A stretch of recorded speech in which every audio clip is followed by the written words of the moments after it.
23 साल हो गए झारखंड राज्य अलग हुए। 24वें साल में हम लोग आ चुके हैं। आज यही इलाका था जहां गुरुजी डिसम गुरु शिबू सोरेन के अगुवाई में, उनके नेतृत्व में झारखंड अलग आंदोलन की लड़ाई लड़ी गई। आप शायद जानते होंगे, गुरुजी भले यहां से आंदोलन के लिए लड़ाई लड़े थे, लेकिन उनका गांव यहां नहीं था। उनका गांव हमारे उधर था। बोकारो जिला को पार करके रामगढ़ आता है, वहां एक छोटा सा गोला नाम का प्रखंड है, वहीं पर गुरुजी का गांव है। और गुरुजी का भेंट हुआ उस समय विनोद बिहारी महतो से। तो विनोद बिहारी महतो वकील थे और गुरुजी को उन्होंने दिशा निर्देश दिया, गुरुजी को ज्ञान दिया और उनको कहा कि आप अपने लोगों के बीच जाइए, समस्याएं उनको सुनिए। और तब गुरुजी दुमका क्षेत्र में आए, में संथाल परगना के क्षेत्र में आंदोलन किए, महाजनों से लड़े, सूदखोरों से लड़े और तमाम कुरीतियों से लड़ते हुए एक नए झारखंड का निर्माण किया गया। लेकिन आज गुरुजी का आदर सब कोई करता है, पूरा झारखंड करता है, पूरा भारत करता है। लेकिन आज गुरुजी के विचार उनके घर में ही नहीं रहे। आज देखिए, उनकी एक पुतोहू कल्पना सोरेन जेएमएम की तरफ से है और उनकी एक पुतोहू सीता सोरेन बीजेपी की तरफ से है। उनका भाई बसंत सोरेन एक तरफ है। तो आज कहीं न कहीं केवल और केवल गुरुजी जैसा झारखंड चाहते थे। गुरुजी झारखंड चाहते थे आदिवासी का भला हो। गुरुजी झारखंड चाहते थे आदिवासी बच्चे बढ़िया से पढ़े, देश विदेश दुनिया में जाके अपना नाम कमाए, आदिवासी का भाषा, संस्कृति, परंपरा, उनका जल, जमीन, जंगल बचा रहे, ऐसा चाहते थे गुरुजी। लेकिन आज क्या हो रहा है? आज जो झारखंड मुक्ति मोर्चा है, आज वो केवल और केवल अपना परिवार का भला चाहता है। आज आपके बच्चों का भला नहीं चाहता है। वो कभी बसंत सोरेन को मंत्री बनाना चाहता है, कभी कल्पना सोरेन को मुख्यमंत्री बनाना चाहता है, लेकिन आपके परिवार के बच्चों का भला नहीं चाहता। आज इसीलिए आज हमें लगता है कि संथाल समाज के बीच से नए नेता बन के आए। जैसे आज लता टुडू दीदी आई हैं, ऐसे बहुत सारे नौजवानों को आगे आना होगा। आप नौजवानों को सोचना होगा। आप ही बताइए, आज क्या परिस्थिति है? आज हमारे गांव को छीना जा रहा है, आज हमारे जंगल उजाड़े जा रहे हैं, पारसनाथ पहाड़ भी संकट में है। सुने थे ना, उसमें हम ही पहला आंदोलन किए थे। जब पारसनाथ पहाड़ का मैटर आया था, पहला आंदोलन और आवाज हम बुलंद किए थे कि पारसनाथ पहाड़ में मरांग गुरु भी रहते हैं, इसीलिए आप सभी की आस्था का सम्मान कीजिए, लेकिन मरांग गुरु का अपमान आप नहीं कर सकते हैं। ये पारसनाथ किसी एक समुदाय का नहीं है। तो इसीलिए आज कहीं न कहीं जो वर्तमान की सरकारें हैं, जो वर्तमान के नेता हैं, चाहे बीजेपी वाले रहकर, बीजेपी तो चाहती ही नहीं है कि जंगल बचे, गांव बचे। वो सारा चीज अडानी को दे देना चाहती है, वो सारा चीज उद्योगपतियों को दे देना चाहती है। लेकिन यहाँ जेएमएम जो जंगल जमीन की सरकार है, आज वो केवल और केवल परिवार की सरकार बन के रह गई है। इसीलिए आज आदिवासी समाज के बीच से नए नेतृत्व आने होंगे। इनको ये बताना होगा कि आदिवासी वोट किसी परिवार की बपोती नहीं है। जो आदिवासी के समस्त समाज के बारे में सोचेगा, सभी के कल्याण के बारे में सोचेगा, आदिवासी समाज उसी के साथ जाएगा। चाहे वह दमयंती मुंडा दीदी रहे, चाहे बेबी लता टुडू दीदी रहे। जो आदिवासी के बारे में सोचेगा, आदिवासी भी अपना वोट उसी को देगा। वो किसी एक परिवार की बपोती बनके नहीं रहेगा। क्या नौजवान, आप ही बताइए, यदि अगर वास्तव में झारखंड मुक्ति मोर्चा आदिवासी का हितैषी है, तो बसंत सोरेन को मंत्री क्यों बनाना? कोई गरीब बुधू सोरेन को बनाते, मुकेश सोरेन को बनाते, संजय टुड्डू को बनाते, विकास हांसदा को बनाते, सावन हांसदा को बना देते, अमित किस्कू को बना देते। आदिवासी समाज का ऐसे ही न भला होगा। अब आज बसंत सोरेन मंत्री है, कल्पना सोरेन मुख्यमंत्री की दावेदारी कर रही है, तो कल उनका बेटा बेटी भी करेगा। सीता सोरेन की दोनों बेटी दावा करेंगी कल 2 सीट से। तो आप कहाँ जाएंगे? आपके हक अधिकार की बात कौन करेगा? एक परिवार से समाज नहीं होता है। इसलिए इस बात को बिल्कुल आप याद रखें कि एक परिवार से समाज का भला नहीं होगा, 1-2 व्यक्ति से समाज का भला नहीं होगा। इसलिए आज आपको नए नेता बनाने होंगे, नए लीडर तलाशने होंगे, और नए लीडर आपके बीच हैं। बेबी लता टुडू आपके बीच है, रांची से दमयंती मुंडा आदिवासी समाज की बेटी है, आपके बीच है। और जब ये सदन में जीत कर जाएंगे, सदन में इस बात को रखेंगे, समता कानून को मजबूती से राज्य में लागू कराने पर तर्क देंगे।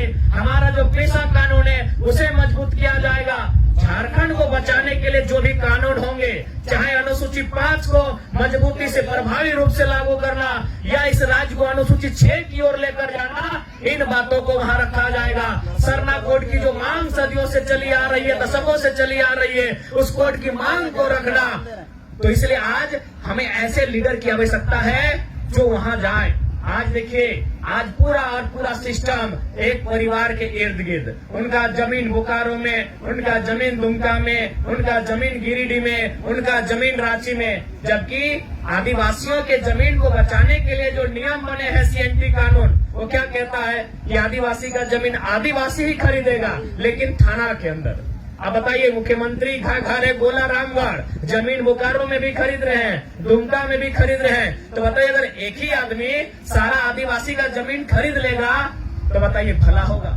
नहीं होगा। इसीलिए आपको आदिवासी समाज की अगर हम बात करें, भला तभी होगा जब लीडरशिप की क्वालिटी हर एक गांव तक पहुंचे, जब लीडरशिप की क्वालिटी हर एक प्रखंड, हर एक जिला तक पहुंचे, तभी किसी समाज का उन्नति होगा। तो हम, चूंकि आपके बीच जो समस्या आ रही है रेल, बिल्कुल ये जमीन हमारी है, ये जमीन हमारे बाप दादा ने खुदकट्टी करके, कोड़ करके जमीन को तैयार किया है, पहाड़ को काट के तैयार किया है, नदी नाला को मतलब सफाई करके तैयार किया है, जंगल झाड़ी को साफ करके जमीन तैयार किया है। इसीलिए रेलवे अगर गलत तरीके से हमारा जमीन लेगा, बिल्कुल उसका विरोध हम लोग सड़क में भी बैठ के करेंगे, धरना में बैठ के करेंगे, और सदन में भी अगर जीत के जाएंगे तो बेबी लता टुडू आपकी आवाज बनेगी और सदन में भी इस बात को रखेगी। और आदिवासी समाज को लड़ने के लिए कोई सिखा नहीं सकता है। आज हमारे आदरणीय जयपाल सिंह मुंडा क्या कहते थे? वे जब संसद में गए थे, उन्होंने कहा था कि अध्यक्ष महोदय, आप आदिवासियों को लोकतंत्र की परिभाषा मत सिखाइए। जब दुनिया में लोकतंत्र आया नहीं था, तब से आदिवासी समाज में लोकतंत्र चलता आया है। तो आप हमको, आदिवासी लोगों को मत सिखाइए दुनियादारी, आप हमें लड़ने के लिए भी मत सिखाइए। अरे जब अंग्रेजों ने पूरे भारत में अपना आधिपत्य जमा लिया था, तब लगातार झारखंड से आदिवासी लोग विरोध किए हैं। उनके तोप का मुकाबला हमने तीर और तलवार से किया है कि नहीं किया है? बताइए। आज यही दुमका की धरती, यही सिद्धू कान्हू की धरती, आज इसी धरती से हमारे जो आदिवासी मूलवासी उस समय हुआ करते थे, उन्होंने हजारों की संख्या में जान देकर अंग्रेजों से मुकाबला किया है। तो इसलिए रेल आए चाहे कोयला आए, आदिवासियों का इतिहास लड़ने का रहा है। हमारा इतिहास अपने अधिकार के लिए लड़ने का रहा है। हम किसी से पीछे नहीं हटेंगे। अरे उतना तो छोड़िए, बिरसा तो लड़े ही लड़े, सिद्धू कान्हू लड़े ही लड़े हैं। एक इस देश में गांधी हुआ करते थे। अरे गांधी आधा धोती पहन के और लाठी से अंग्रेजों से लड़ गए, तो हम किसी से कम नहीं है। इस बात को केवल याद रखिएगा। गांधी का देश है, एगो लाठी, गांधी बाबा एगो लाठी लेके अंग्रेज से लड़ गए। अंग्रेज के पास बड़ा बड़ा बंदूक था, अंग्रेज के पास इतना बड़ा बड़ा बम था, अंग्रेज के पास इतना बड़ा बड़ा तोप था, और गांधी बाबा एगो लाठी लेके लड़ गए। तो हम लोग किसी से कमजोर नहीं है। बस हम लोग हिम्मत कीजिएगा कि ये जमीन, ये जंगल, ये पहाड़, ये गांव, ये खेत, ये खलिहान, ये सरकार की नहीं है, वो हमारी है। सरकार कब बना है बताइए तो? 1947 में। अच्छा बताइए, क्या हम लोग 1947 से यहाँ रहते हैं? पता नहीं कब से रहते हैं भैया। तो सरकार का कैसे ये गांव हुआ, सरकार का कैसे ये पहाड़ हुआ? ये हमारा है, हमारे बाप दादा का है। इसलिए इस बात को याद रखिए। हम लोग सदन में भी लड़ेंगे और सड़क में भी लड़ेंगे। इसके लिए आप तैयारी कीजिए। भारत गांधी का देश है, भारत बिरसा का देश है। हम लोग कहीं पीछे नहीं हटेंगे। उनके तोप का सामना, उनकी गोलियों का सामना हम लाठी से करेंगे, किताब से करेंगे, कलम से करेंगे, लेकिन अपने अधिकार से समझौता नहीं करेंगे। तो ज्यादा समय नहीं है। हम लोग फिर, हमारे बीच हमारी प्रत्याशी है बेबी लता टुडू। इनका जो छाप है वो गन्ना और किसान है। बिल्कुल गन्ना किसान, यानी जैसे बिरसा भगवान। देखिए उस फोटो को, गन्ना किसान ऐसे दिख रहा है जैसे वो बिरसा भगवान हो। तो इनके छाप पे मोहर लगा के इनको दिल्ली पहुंचाइए। और जो रेल और कोयला की समस्या आ रही है, इस समस्या को हम लोग दिल्ली में भी रखेंगे और सड़क में बैठकर, जमीन में बैठकर, धरने में बैठकर वहां भी इसकी लड़ाई लड़ेंगे। आपको इस बात के लिए हम लोग आश्वस्त करते हैं। ठीक है, जो तो को जोहार गे, सब बढ़िया से रहिएगा। अच्छा से रहिएगा और मिलजुल के रहिएगा। जय झारखंड, जोहार झारखंड।